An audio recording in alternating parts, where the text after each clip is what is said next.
ॐ नमः सिद्धेभ्यः नमो अरिहन्ताणं नमो सिद्धाणं नमो आयर्याणं नमो वज्रायाणं नमो लोये सव्वसाहूणम् ईसु पञ्चनमो यारो सव्वपावपणासनो मङ्गलाणं च सव्वेसिं पढमं हवै मङ्गलं चत्तारि मङ्गलम् अर्हन्तमङ्गलं सिद्धमङ्गलं साहुमङ्गलं केवलिपर्णतो धम्मो मङ्गलं चत्तारि लोगुत्तमा अर्हन्तलोगुत्तमा सिद्धलोगुत्तमा साहुलोगुत्तमा केवलिपर्णतो धम्मो लोगुत्तमा चत्तारि शरणं पव्वज्जामि अर्हन्तशरणं पव्वज्जामि सिद्धशरणं पव्वज्जामि साहुशरणं पव्वज्जामि केवलिपर्णतो धम्मो शरणं पव्वज्जामि। त्रिलोक त्रिकालवर्ती पंच परमेष्ठियों को नमोस्तु। परम भट्टारक महादेवादिदेव अरहंत परमात्मा वर्तमान तीर्थ शासन नायक जिनेन्द्र प्रभु तीर्थंकर भगवान श्री महावीर स्वामी को नमोस्तु। द्वादशांग श्रुत देवता स्वरूपा भगवती जिनवाणी सरस्वती देवी माता को भावपूर्ण वंदन। पिछली शताब्दी के धुरंधर आचार्य ज्ञानी ध्यानी तपस्वी चारित्र चक्रवर्ती शांति सागर महाराज को नमोस्तु। दीक्षा शिक्षा गुरु आचार्य विद्यासागर महाराज को नमोस्तु।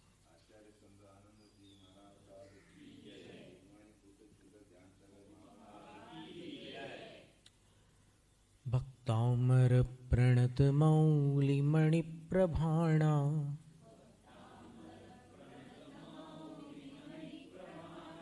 मुद्योतकन्दलित पापतमोवितानम्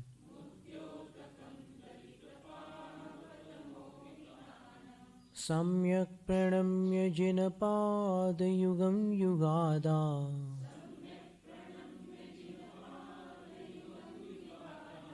वालम्बनं भवजले पतताञ्जनानाम्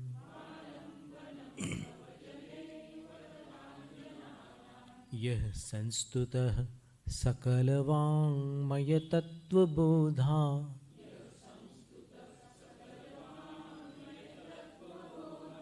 दुद्भूतबुद्धिपटुभिः सुरलोकनाथैः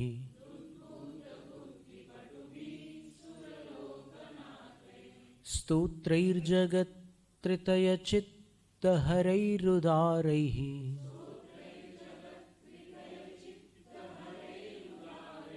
स्तोष्ये किलाहमपि तं प्रथमं जिनेन्द्रम्।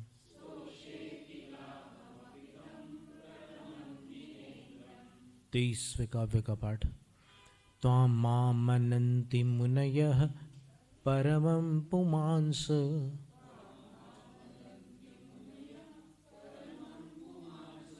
मादित्यवर्णममलं तमसः परस्तात्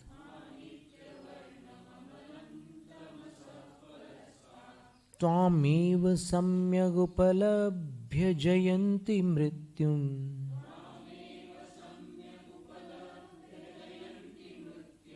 नान्यः शिवः शिवपदस्य मुनीन्द्रपन्थाः।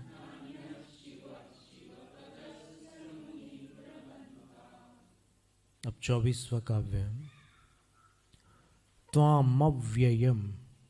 त्वामव्ययं विभु, और विभु के साथ अनुस्वार को मिला देना। त्वामव्ययं विभु वचिन्त्यमसंख्य माध्यम।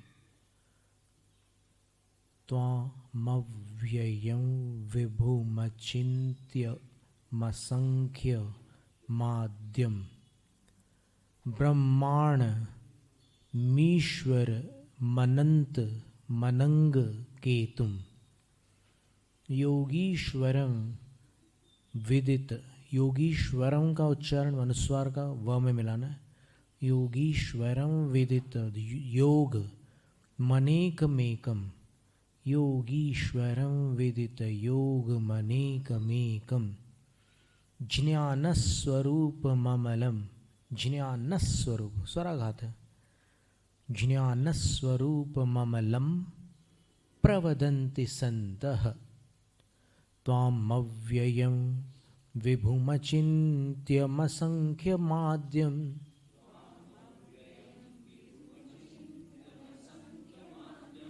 ब्रह्माण्डमीश्वरमनन्तमनङ्गकेतुं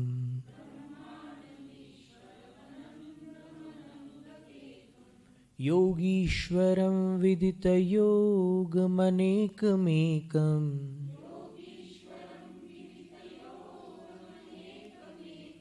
ज्ञानस्वरूपममलं प्रवदन्ति सन्तः।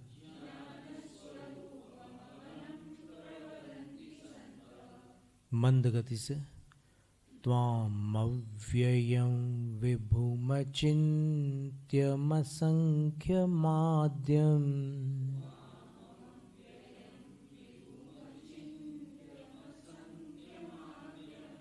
ब्रह्माण्डमीश्वरमनन्तमनङ्गकेतुं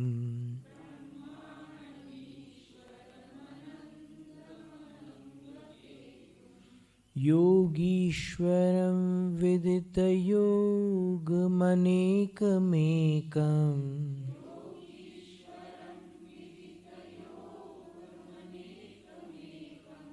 ज्ञानस्वरूपममलं प्रवदन्ति सन्तः।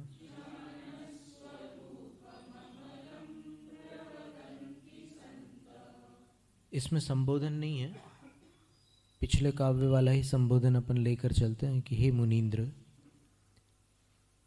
त्वाम आपको, संतः सत्पुरुष, अव्ययम विभुम अचिंत्यम असंख्यम आद्यम ब्रह्मांडम ईश्वरम अनंतम अनंगकेतुम योगीश्वरम विदित योगम अनेकम एकम ज्ञानस्वरूपम अमलम प्रवदंती। इन 15 नामों से प्रवदंती बुलाते हैं, पुकारते हैं। तो अब ये 15 नाम अपन देख लेते हैं कि कैसे क्या है। अव्यय, अव्यय का अर्थ होता है न व्येति इति अव्ययः, जो व्यय को प्राप्त न हो।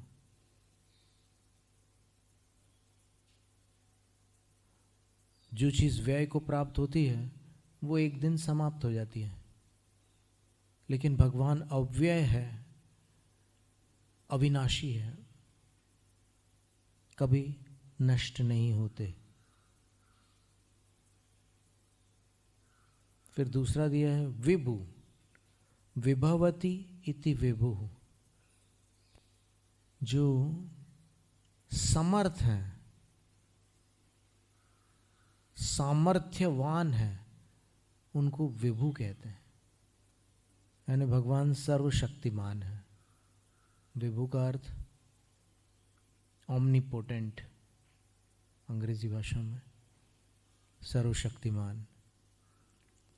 और अचिंत्यम, न चिंतयितुम योग्यः अचिंत्यः तम, चिंतन से परे हैं। मन कितना भी वेग संपन्न क्यों न हो,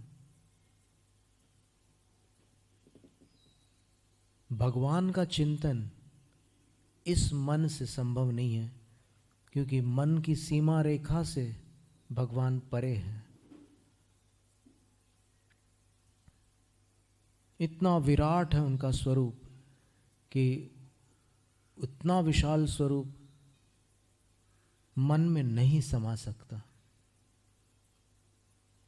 तो मन को जितना समझ में आता है उसको अपने में ग्रहण कर लेता है, बाकी भगवान तो बहुत बड़े हैं उससे।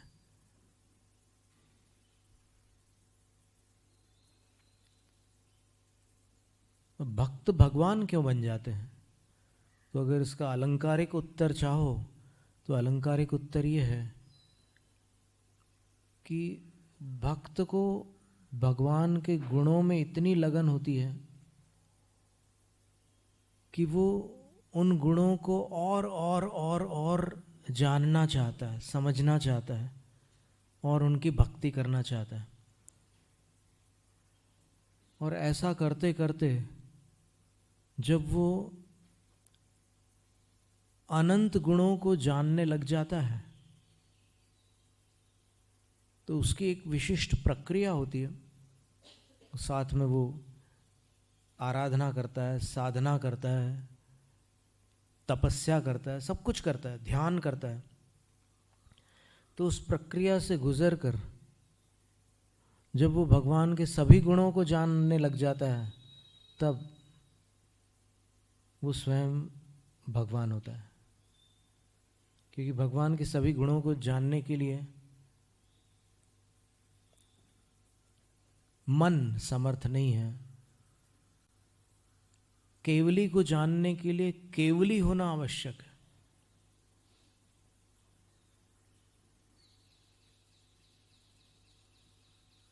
तो भगवान के गुणों को जानने के लिए भक्त भगवान हो जाता है और स्वयं फिर उनके तुल्य हो जाता है। जो अपन ने 10वें काव्य में पढ़ा था कि भगवान की स्तुति भक्त को भगवान बना देती है। और बनाने की जो प्रक्रिया है वो ऐसी है, पहले तो भक्ति ज़रूरी है, फिर साधना, ध्यान आदि में जाकर के फिर ऊपर वहीं पहुंच जाते हैं। अचिंत्य, चिंतन से परे। असंख्य, संख्य के दो अर्थ हैं। एक तो गिनती को संख्या बोलते हैं और दूसरा सम और ख्यापन, जिसको भली प्रकार से प्रख्यापित करना, प्रकट करना होता है। तो न संख्यातुम योग्य है, जिनको वचनों से जिनका बखान नहीं किया जा सकता उनको भी असंख्य कहते हैं, और जिनके गुणों को गिना नहीं जा सकता उनको भी असंख्य कहते हैं। तो असंख्य शब्द के ये दोनों अर्थ बन सकते हैं, गुणों की अपेक्षा से असंख्य, और व्याख्यान में भगवान नहीं आ सकते, जिन भगवान का वर्णन नहीं हो सकता, इस अपेक्षा से भी भगवान असंख्य।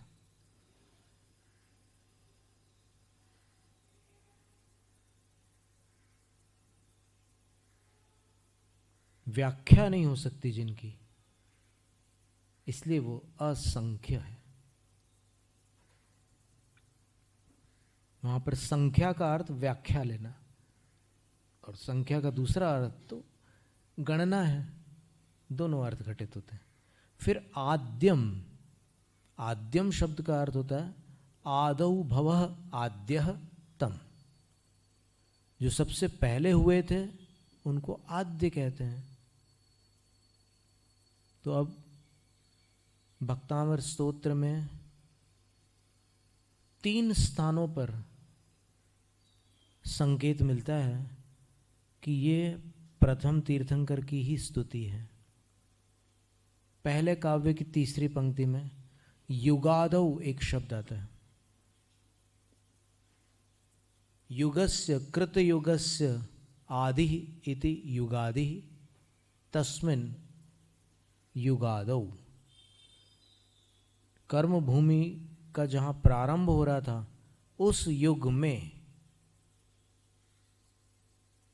संसार रूपी जल में डूबने वालों के आलम्बन थे भगवान के चरण युगल। तो उस युग में थे, तो वो युग तो भगवान आदिनाथ का ही युग था। तो इससे सूचित होता है कि ये भक्तामर स्तोत्र आदिनाथ भगवान की स्तुति है। फिर दूसरे काव्य की अंतिम पंक्ति देख लीजिए। स्तोष्ये किलाहम अपितम प्रथमं जिनेन्द्रम। उन प्रथम जिनेन्द्र की मैं स्तुति करूंगा। अब प्रथम जिनेन्द्र जो है वो तो आदिनाथ भगवान ही है। और यहाँ आद्य कह रहे हैं कि संत त्वाम आद्यम प्रवदंती। संत जन आपको आद्य पुकारते हैं, आद्य बुलाते हैं। तो आद्य का अर्थ क्या हुआ? जो सबसे पहले हुए हैं उनको आद्य कहते हैं। आदो भव आद्य। तो सबसे पहले कौन हुए? आदिनाथ भगवान। सबसे पहले केवल ज्ञान किनको हुआ?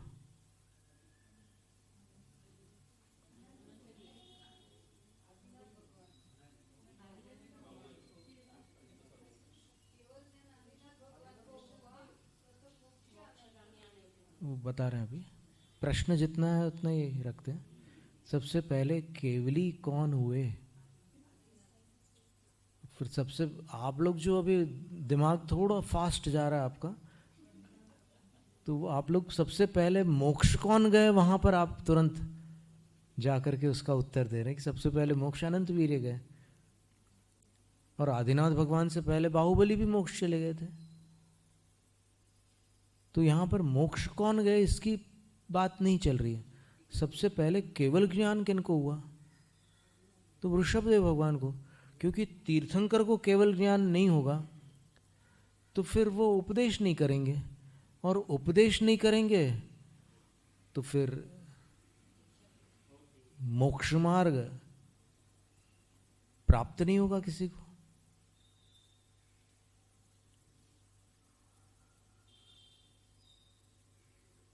गणधर को छोड़कर बाकी जितने लोग होते हैं वो भगवान का उपदेश सुनकर के ही मोक्ष मार्गी होते हैं। और गणधर भगवान के चरणों में आते ही उनके दर्शन मात्र से ऐसी ऐसी लब्धियों को प्राप्त हो जाते हैं कि वो गणधर बन जाते हैं। यानी उनकी दीक्षा भगवान के उपदेश बिना होती है, उनकी दीक्षित होने के बाद भगवान का उपदेश होता है। ऐसा धौला ग्रंथ की 9वीं पुस्तक में लिखा है। लेकिन कुछ आचार्यों ने ऐसा भी माना है कि गणधर पद की जिसमें क्षमता है, ऐसा कोई मनुष्य जब भगवान के चरण मूल में आ जाता है तब भगवान की दिव्य ध्वनि होती है और फिर वो गणधर पद को प्राप्त होते हैं। ऐसे 2 कथन मिलते हैं।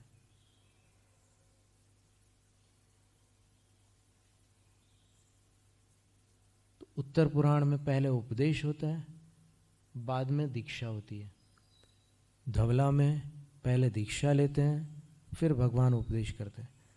और उस प्रथम उपदेश को सुन करके वो, देखो अगर अपन दोनों तरफ से विचार करते हैं, अगर दीक्षा के पहले उनको उपदेश सुनने मिलेगा तो उनके पास कोष्ठ बुद्धि, बीज बुद्धि, पदानुसारी, संभिन्न श्रोत्री, ये रिद्धियां नहीं होंगी दीक्षा के पहले। ये रिद्धियां तप धारण करने के पश्चात होती है। तो इन रिद्धियों के बिना दिव्य ध्वनि के बीज पदों को लेकर 12 अंगों की रचना संभव नहीं है। तो अगर दिव्य ध्वनि पहले खेर गई तो वो जो गणधरत्व की पात्रता रखने वाले मनुष्य हैं उनको दीक्षा लेनी पड़ेगी और दीक्षा के बाद एक और बार दिव्य ध्वनि सुननी पड़ेगी। आ रहा है समझ में? तो उस दिव्य ध्वनि में से बीज पदों को लेकर के वो द्वादशांग की रचना करेंगे। ऐसी एक स्थिति बनती है। लेकिन धवल ग्रंथ में वीरसेन आचार्य महाराज कहते हैं कि उन्होंने वहाँ पहुँचते ही साथ सब कुछ कर लिया, बस उनकी दीक्षा के बाद जब वो गणधर बन चुके तब भगवान की दिव्य ध्वनि हुई, और दिव्य ध्वनि से 12 अंगों की रचना उन्होंने बीज पदों को लेकर के कर डाली।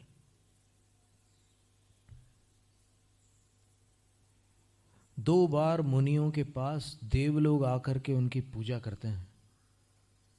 गणधर वलय मंगल दंडक में लिखा है, नमो जिणाणम, नमो वही जिणाणम, नमो परमो ही जिणाणम, नमो सब वही जिणाणम, नमो अनंत वही जिणाणम, नमो कोट बुद्धिणम, नमो बीज बुद्धिणम, नमो पदानुसारिणम, नमो संभिन्न सोदारणम।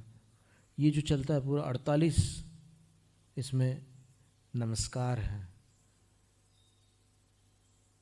प्रतिक्रमण, बृहत प्रतिक्रमण सूत्र में 48 नमस्कार में, उसमें 47 दिए हैं। एक क्या है कि महावीर भगवान को 2 बार नमस्कार है उसमें, नमो वड्डमाणाणम, नमो भयवदो महदि महावीर बुद्धि ऋषिणो वड्डमानस, महदि महावीर बुद्धि ऋषिणो, बस इतना। तो वहाँ महदि महावीर नाम है, उधर वड्डमान नाम है। यानी नमस्कार उन्हीं अंतिम तीर्थंकर को है, लेकिन एक बार वर्धमान बोल करके नमस्कार है, दूसरी बार महावीर बोल करके नमस्कार है। तो इनमें से अगर एक को छोड़ दिया जाए तो 47 की संख्या आती है, और दोनों को ले लिया जाए तो 48 की संख्या आती है। और धवला में प्रत्येक बुद्ध, बोधित बुद्ध और स्वयं बुद्ध, इन तीनों को नमस्कार नहीं है। तो इसलिए 48 में से 3 कम कर दे तो 45 हो जाती संख्या। और 45 में भी अगर वर्धमान और महावीर इनमें से एक कम कर दें तो 44 संख्या रह जाती है षटखंडागम में। तो उससे अपने को कोई वो नहीं है। उसमें उन्होंने एक युक्ति भी दी है कि 2 बार नमस्कार करने से क्या हानि लाभ है बोले। तो एक उन्होंने प्राकृत में एक छंद लिखा है, धवला में भी लिखा है, बृहत प्रतिक्रमण सूत्र में भी लिखा है, वही एक छंद वही का वही है। जसंतियम धम्म पहम निगच्छे तस्संतियम वेणयम पौंजे कायेण वाचा मनसा विनिच्चम।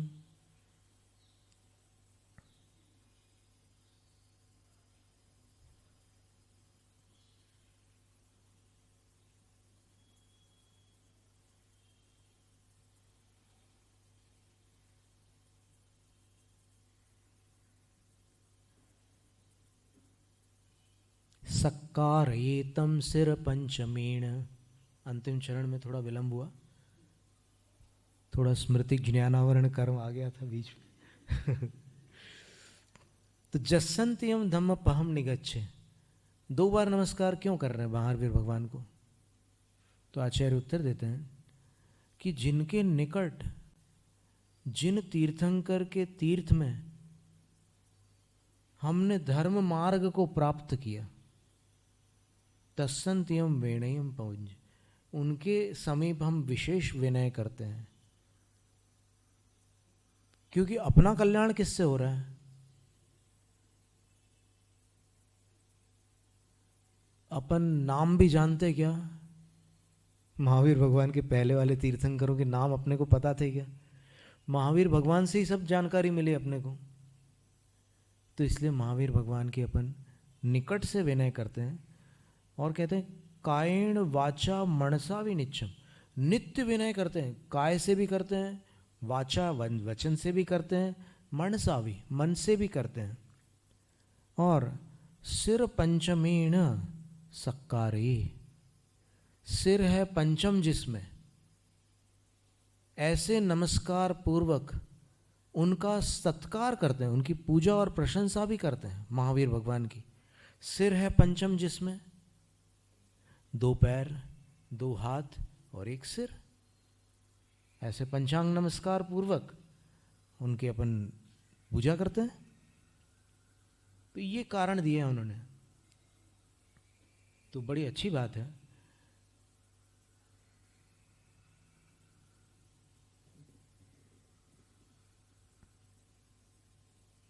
कि जो अपने निकट के तीर्थंकर होते हैं उनकी विशेष भक्ति की जाती है। आचार्य शांति सागर महाराज महावीर भगवान के प्रति विशेष भक्ति रखते थे।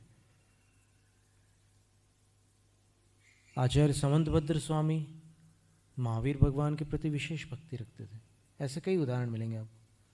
पणमामि वड्ढमाणम तित्थम धम्मस्य कत्तारम, कुंद आचार्य महाराज ने प्रवचन सार में वर्धमान को नमस्कार किया, प्रणाम किया। ऐसे बहुत सारे तीर्थंकर। फिर क्षयोपशमिक सम्यक्त के साथ तीर्थंकरों में भी थोड़ी छटाई हो सकती है, उसमें कोई आपत्ति नहीं है। जैसे शांतिनाथ भगवान किसी को प्रिय हैं, किसी को चंद्रप्रभ भगवान प्रिय हैं, किसी को पार्श्वनाथ भगवान प्रिय है। ऐसे अलग अलग तीर्थंकर, किसी को आदिनाथ भगवान प्रिय है, तो उसमें कोई हानि नहीं है। पर जो अपने एकदम निकट है उनको विशेष रूप से अपन नमस्कार करते हैं। तो आद्य, आदिनाथ भगवान आदि में हुए थे, इसलिए उनको आद्य कहा गया है। और देखिए, ब्रह्मांडम संतः त्वाम ब्रह्मांडम प्रवदन्ति, संतजन सत्पुरुष आपको ब्रह्मा बुलाते हैं। ब्रह्मा, ब्रिंग धातु शब्द से ये शब्द बनता है ब्रह्मा। ब्रिंग, ब्रिंग का अर्थ होता है अंग्रेजी वाला ब्रिंग नहीं उसका अर्थ लाना होता है। यहां पर ब्रिंग हकारांत धातु है, उसका अर्थ होता है वृद्धि।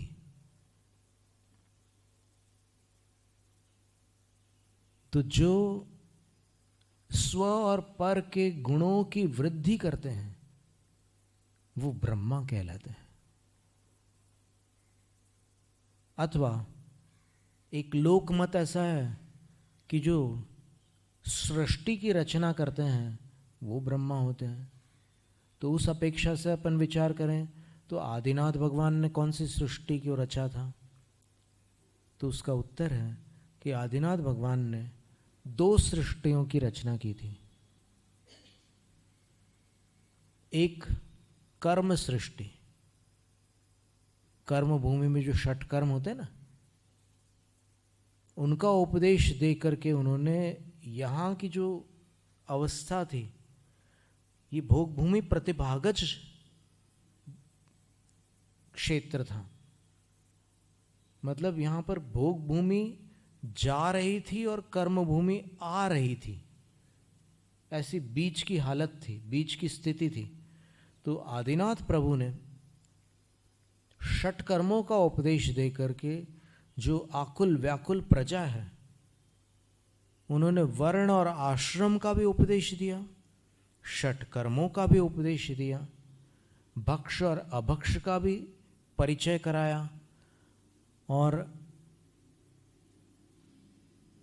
कौन से प्राणी हानिकारक है, कौन से प्राणी लाभकारक है, इनकी भी जानकारी दी। क्योंकि जब उन्होंने वैश्य वर्ण की आजीविका बताई तो उन्होंने 3 आजीविकाएं बताई वैश्य वर्ण की। क्षत्रियों की आजीविका तो रक्षा करना है, वो सुरक्षा विभाग में रहते हैं क्षत्रिय, डिफेंस। ब्राह्मणों की आजीविका तो भरत ने बनाई थी, क्योंकि ब्राह्मण वर्ण की स्थापना वृषभदेव ने नहीं की थी, तीर्थंकर ने नहीं की थी, चक्रवर्ती ने की थी। तो क्षत्रियों की आजीविका रक्षा के माध्यम से होती थी। वैश्य जनों की आजीविका 3 प्रकार की बताई। एक वाणिज्य, वाणिज्य का अर्थ आप सब जानते ही हैं, बिजनेस, व्यापार, धंधा। अब धंधा शब्द के और भी अर्थ होते हैं, पर अभी यहां पर आप समझ लो कि कौन सा अर्थ लेना है। फिर दूसरी आजीविका कौन सी है? कृषि। वैसे सबसे प्रथम स्थान उन्होंने कृषि को दिया था, सबसे पहले कृषि बताई उन्होंने, और फिर दूसरे नंबर पर वाणिज्य, और तीसरी आजीविका में पशुपालन। पशुपालन भी वैश्य वर्ण की आजीविका है। और पहले प्रत्येक जैन के घर कोई न कोई दुधारू पशु अवश्य होते थे। अब फ्लैट में रहने लगे तो कहां रखोगे?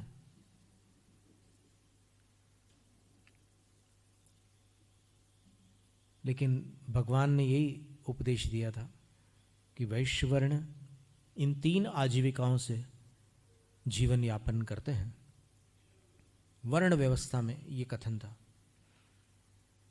फिर शूद्र वर्ण के लिए कहा कि जो उपरितन वर्णों की सेवा करते हैं, सर्विस,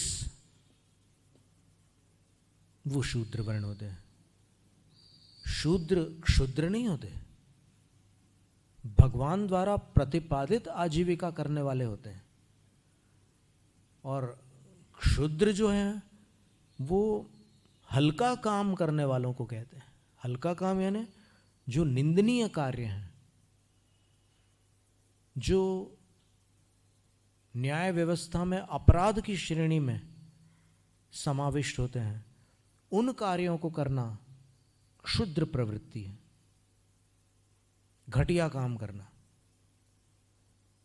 जैसे चोरी है, और भी बहुत प्रकार की ऐसी प्रवृत्तियां होती हैं, उनकी लंबी सूची बनाने की आवश्यकता नहीं है, सब जानते ही हैं। किसी को परेशान करना,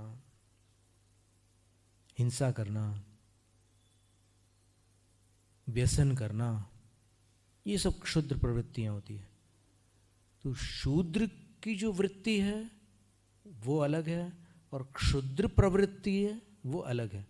क्षुद्र प्रवृत्ति चारों वर्णों में से कोई भी करे तो वो निंदनीय ही मानी जाएगी, वो कभी प्रशंसनीय नहीं हो सकती। लेकिन ये 4 वर्णों की जो व्यवस्था है, ये व्यवस्था आजीविका से संबंध रखने वाली है। और ये व्यवस्था कर्म भूमि में सक्रिय हो जाती है, और भोग भूमि के काल में वो वंश तो चलते रहते हैं, वो कुल तो जीवंत रहते हैं, वो नष्ट नहीं होते। लेकिन भोग भूमि में कल्पतरु होने के कारण सारी व्यवस्था कल्पतरुओं से पूर्ण हो जाती है, तो आजीविका का अवसर नहीं होता वहाँ। लेकिन जैसे आदिनाथ भगवान ने जब कर्म भूमि आ रही थी, तब उन्होंने त्रिलोक सार आदि ग्रंथों में बड़ा सुंदर उल्लेख है।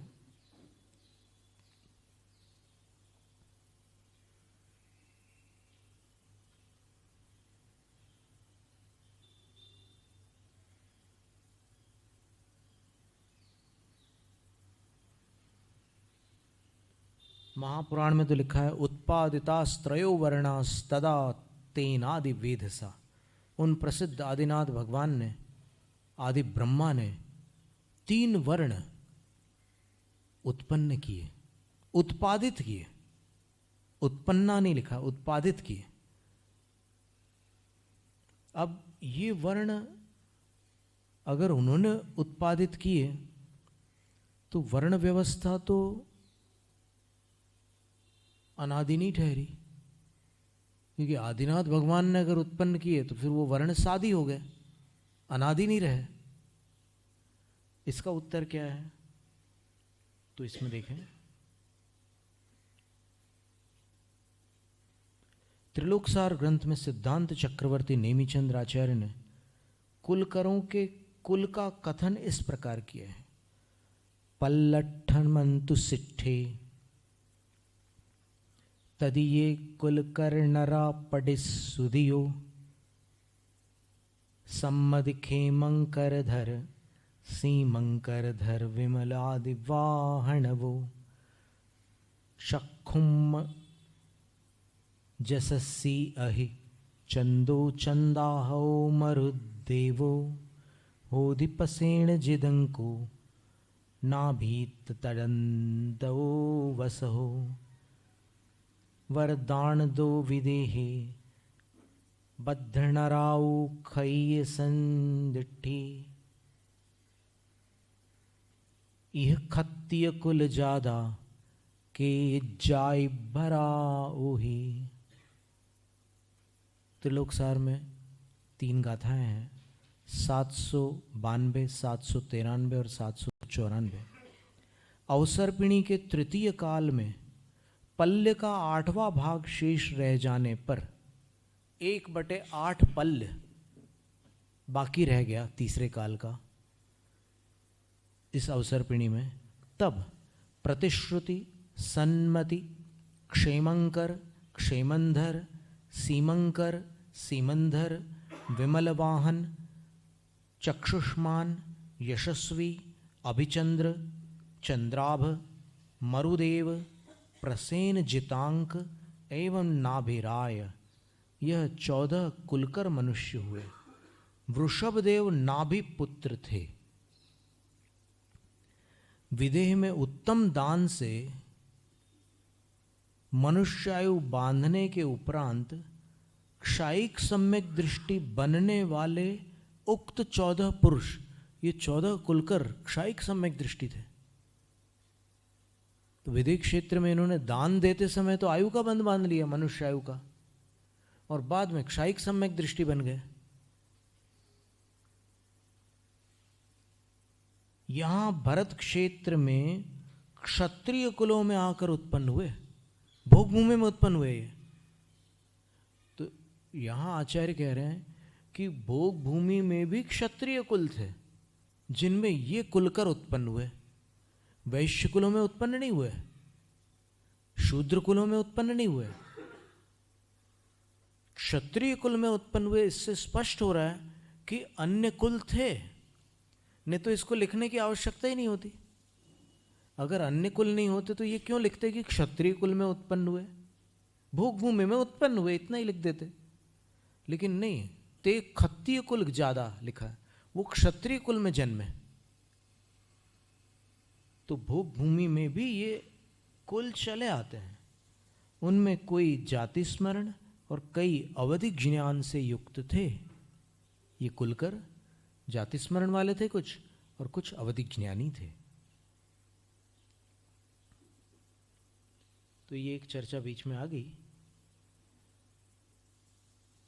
कुछ अच्छी अच्छी चर्चा आ जाती है बीच में, जानने योग्य। तो ब्रह्मा शब्द का अर्थ स्पष्ट हुआ। एक तो जो स्व और पर के गुणों की वृद्धि करे सो ब्रह्मा, और दूसरा अर्थ जो कर्म सृष्टि और धर्म सृष्टि के विधाता हों वो ब्रह्मा। तो कर्म सृष्टि के विधाता कैसे हो गए भगवान? उन्होंने षट कर्म का उपदेश दिया, और अवधिक ज्ञान से विदेह क्षेत्र की दशा जानकर उन्होंने विचार किया कि अब यहां पर वो व्यवस्था लागू करनी होगी, अन्यथा प्रजा जीवित नहीं रह सकती। कल्प वृक्ष समाप्त हो चुके हैं, तो अब ये खाएंगे पिएंगे क्या? तब फिर उन्होंने षटकर्म की व्यवस्था दी और प्रजा की रक्षा की। तो इसलिए इनको प्रजापति भी कहते हैं। आदिनाथ भगवान का एक नाम प्रजापति भी है।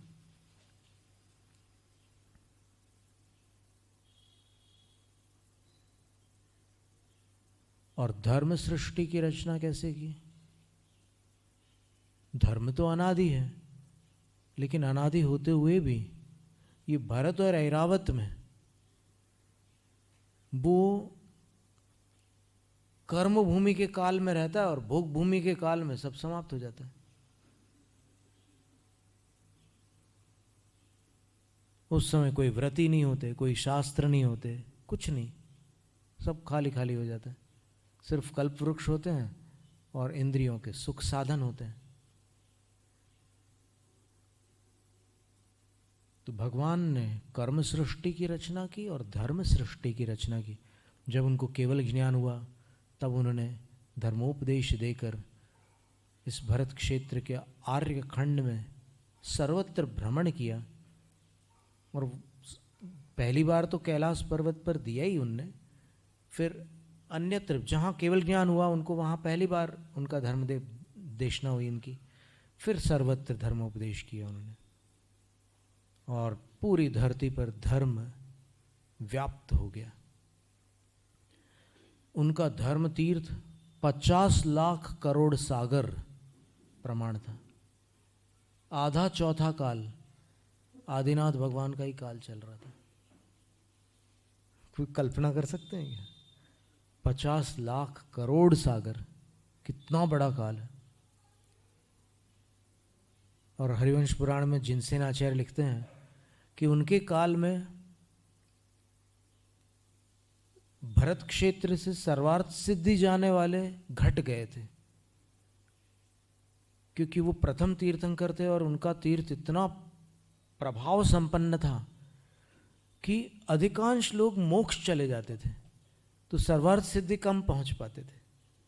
अलंकारिक वर्णन है पर कितना सुंदर कथन है कि भगवान के काल में सबसे ज़्यादा मोक्ष जाने वाले उनके ही काल में मोक्ष गए हैं। ये इसका अभिप्राय हुआ। फिर ईश्वर, ब्रह्मा के बाद में ईश्वर शब्द है। ईष्टे इति ईश्वरः,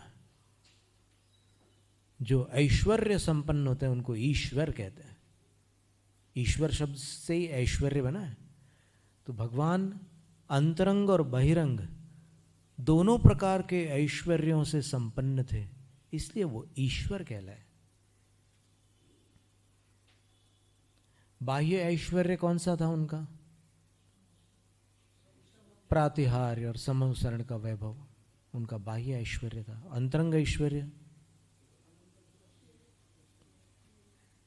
अनंत ज्ञान, अनंत दर्शन, अनंत सुख, अनंत शक्ति, पूरी 9 केवल लब्धियां अंतरंग ऐश्वर्य में आती। तो ईश्वर। फिर अनंत। अब देखिए अनंत, अनंत नाम क्यों पड़ा उनका? अनंत नाम से सत्पुरुष उनको क्यों पुकारते हैं? तो उसका उत्तर है क्योंकि उनके पास ज्ञान भी अनंत है, दर्शन भी अनंत है, सुख भी अनंत है, शक्ति भी अनंत है। उनका क्षायिक दान भी अनंत दान कहलाता है। अनंत प्राणियों का हित करने वाला क्षायिक दान उनके पास होता है। तो जब उनके गुण अनंत अनंत अनंत हैं, तो फिर उनको अनंत बोल दें तो क्या हानि है? इसलिए वो अनंत है। और अनंग केतु, अनंग का अर्थ होता है काम, और केतु शब्द जो है वो एक बड़े शब्द में से लिया हुआ शब्द है।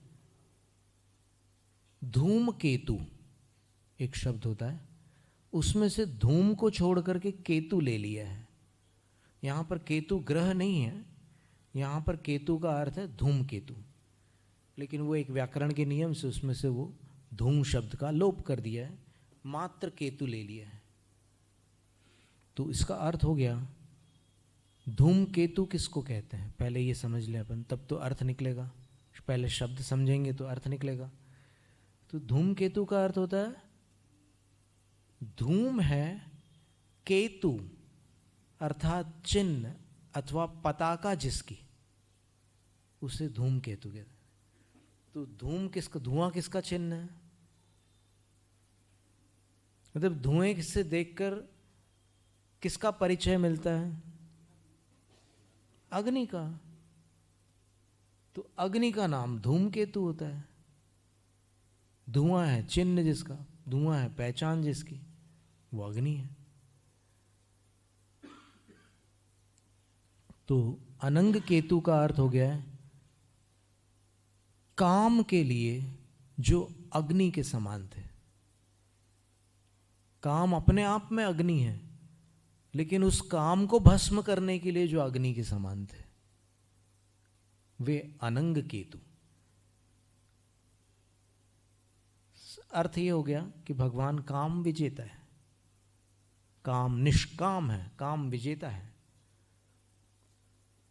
और आगे बढ़े, संत जन आपको योगीश्वरम प्रविदन्ति, आपको योगीश्वर पुकारते हैं। योगी, योगी शब्द का अर्थ क्या है? तो पहले योग शब्द का अर्थ देखो।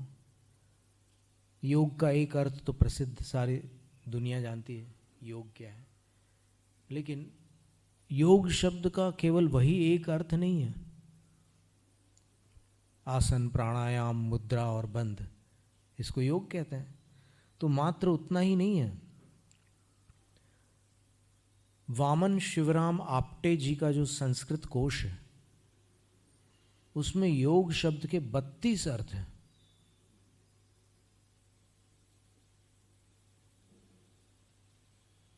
अब कोई किसी से पूछे कि कल आप क्यों नहीं आए थे, अरे योग नहीं बन पाया।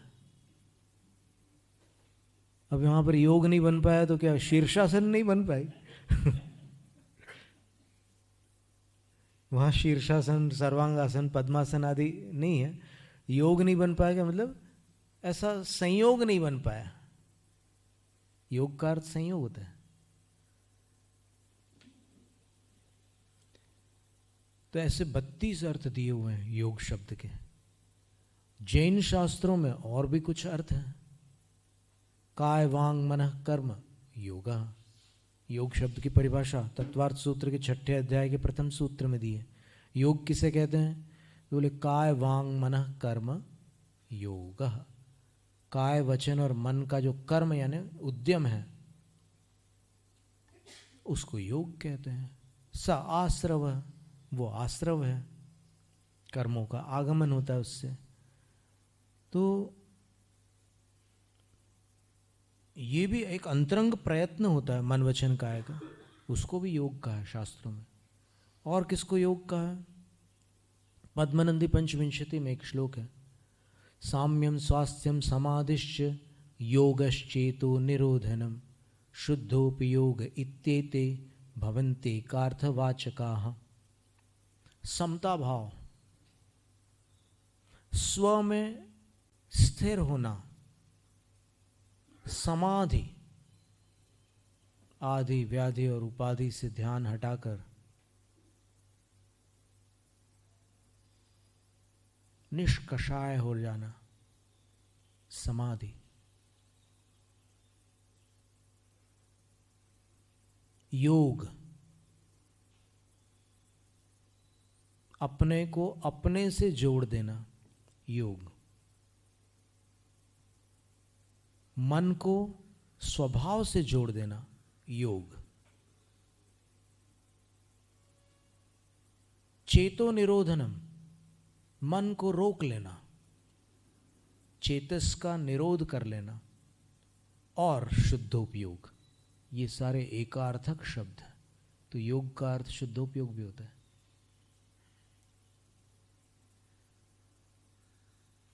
तो योगी कौन कहलाए? जो बार बार शुद्धोपयोग को छूने वाले हैं,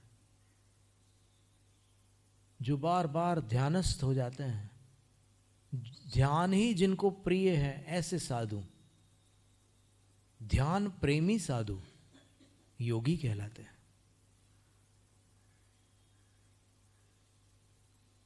तो ऐसे योगियों के जो ईश्वर है, यहां पर ईश्वर शब्द का अर्थ है नाथ, स्वामी, अधिपति। तो योगियों के ईश्वर,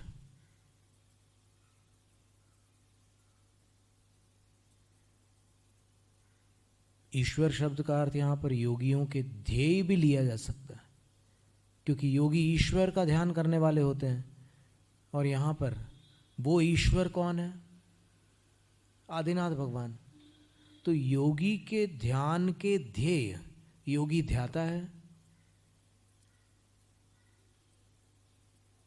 आदिनाथ भगवान ध्येय है, और उनका ध्यान लगाने वाले जो योगी हैं, उनके ईश्वर होने के कारण, ध्येय होने के कारण भगवान योगीश्वर है।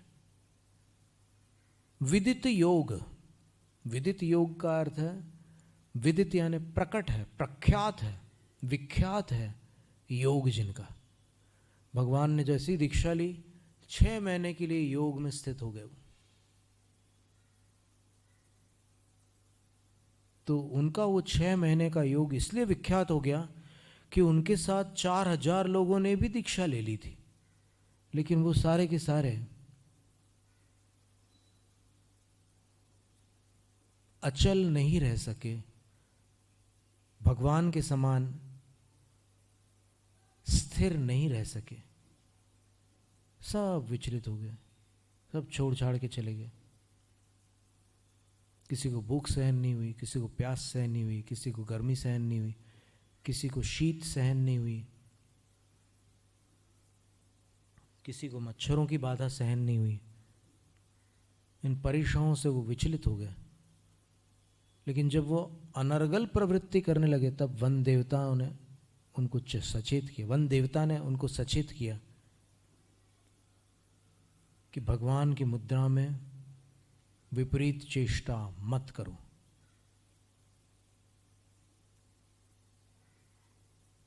तो विदित योग, इनका योग विख्यात है कि ये विचलित नहीं हुए, बाकी सब विचलित हो गए। फिर अनेक और एक, अनेक का अर्थ होता है कि भगवान अनेक रूप है।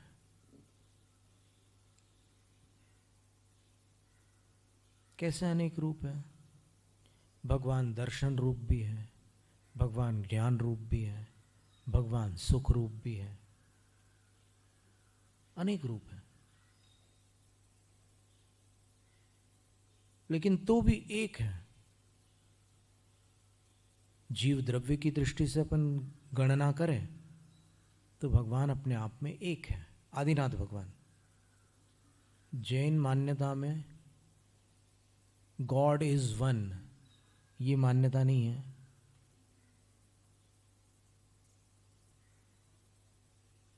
There is only one God, ये मान्यता नहीं है।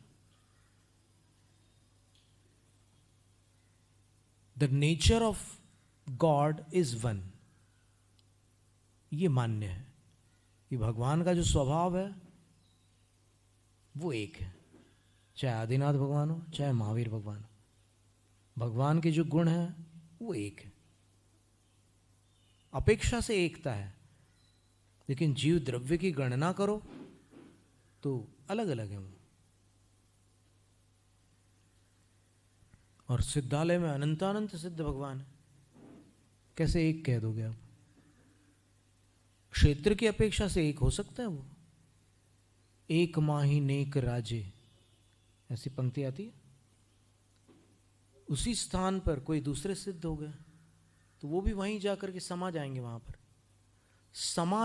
समाते हुए भी दो द्रव्य एक नहीं हो जाएंगे, उनका क्षेत्र एक हो जाएगा। जैसे अभी यहां पर इतने सारे ये कृत्रिम प्रकाश हैं, तो एक के प्रकाश में दूसरा प्रकाश भी जा रहा है, पर उसका प्रकाश उसका प्रकाश है, इसका प्रकाश इसका प्रकाश है। इसी प्रकार सिद्धालय में ये सिद्ध हैं और वे सिद्ध हैं। स्थान भले ही एक हो, लेकिन सब एक स्थान पर होते हुए भी पृथक पृथक है।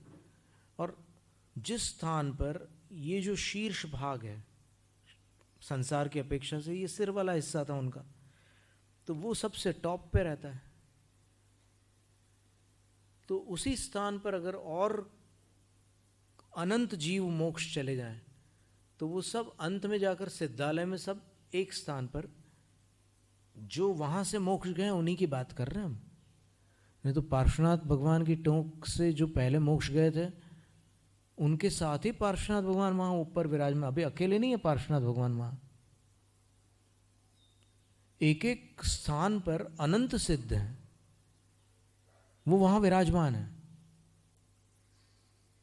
लेकिन वो जो एक साथ विराजमान है वो चंद्रप्रभ भगवान की टोंक वाले स्थान पर अलग है। ये वाले अलग हैं, वो वाले अलग हैं। पर इतने सारे सिद्ध होते हुए भी, एक ही स्थान पर होते हुए भी, और उनमें से कई ऐसे भी हैं जिनकी अवगाहना नामकर्म भी बिल्कुल एक समान है, एक जैसे ट्विंस हैं।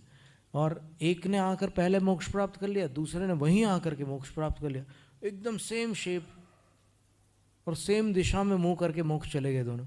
तो वहां जाने के बाद तो कहीं से भी कोई डिफरेंस नहीं रहेगा उनके आकार प्रकार में, एक जैसे रहेंगे बिल्कुल। लेकिन एक जैसे रहते हुए भी उनकी द्रव्य सत्ता, उनके द्रव्यों का अस्तित्व एक नहीं होगा, भिन्न भिन्न अस्तित्व रहेगा।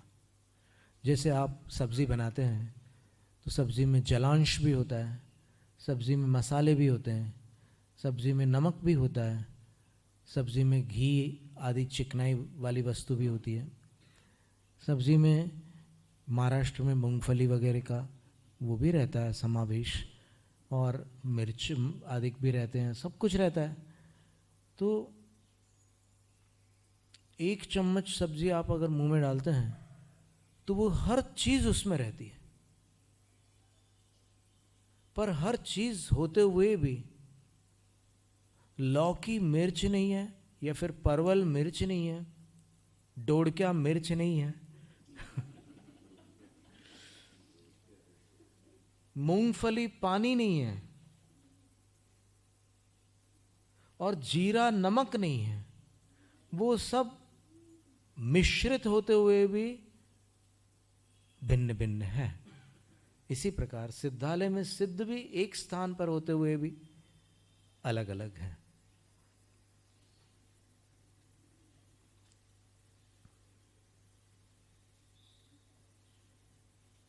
तो आदिनाथ भगवान अनेक होकर भी, अनेकांत की अपेक्षा से भी अगर विचार करें तो नित्य अनित्य, अस्ति नास्ति, तत् अतत्, एक अनेक, ऐसे विरोधी धर्मों वाले होकर भी वो सारे धर्मों को निर्विरोध अपने में धारण किए हुए हैं, इसलिए अनेकांत स्वरूप है, अनेक रूप है।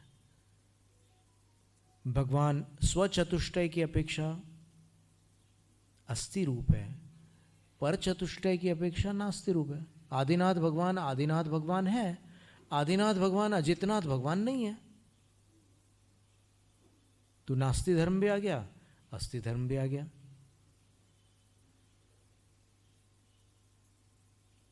इस प्रकार अनेक रूप है और वैसे एक है। ज्ञान स्वरूपम, और कैसे हैं भगवान? ज्ञान स्वरूपी है। अपन ज्ञान के साथ में कषाय भी करते हैं, लेकिन भगवान शुद्ध ज्ञान वाले हैं और उत्कृष्ट ज्ञान से संपन्न है, इसलिए उनको ज्ञान स्वरूपी कहा है। और कैसे हैं? अमलम, अमल, अमल शब्द भी पहले भी आया था, मादित्य वर्ण ममलम, वहाँ पर भी अमल शब्द, वहाँ अमल शब्द का अर्थ उज्ज्वल था, यहाँ अमल शब्द का अर्थ पाप रूपी मल से रहित है। कौन से पाप? 4 घाती कर्म, क्योंकि भगवान ने 4 कर्मों का क्षय किया ना।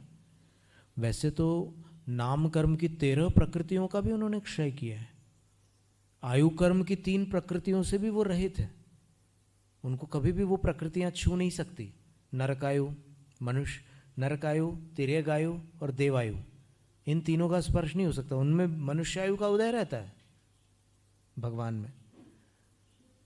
तो भगवान अमल है, 47 घाती कर्म की प्रकृतियों से रहित है। तो संत जन आपको इन नामों से पुकारते हैं।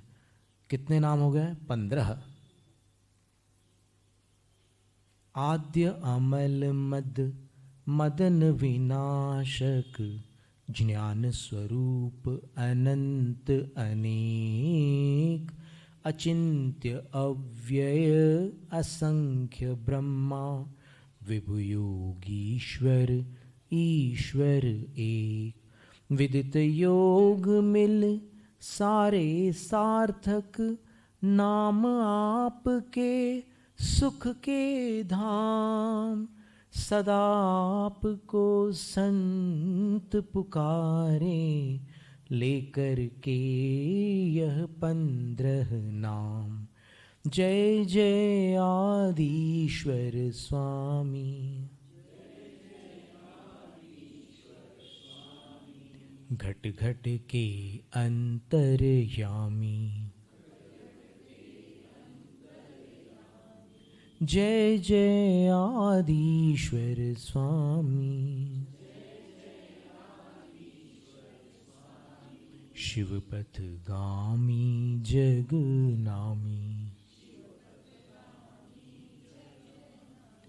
स्तोत्र पठन में मेरे द्वारा यदि जो कहीं कहीं प्रमाद से कुछ अर्थ वाक्य पद मात्रा छूट गई, सरस्वती मेरी उस त्रुटि को कृपया क्षमा करें और मुझे कैवल्य धाम में माँ विलंब धरे।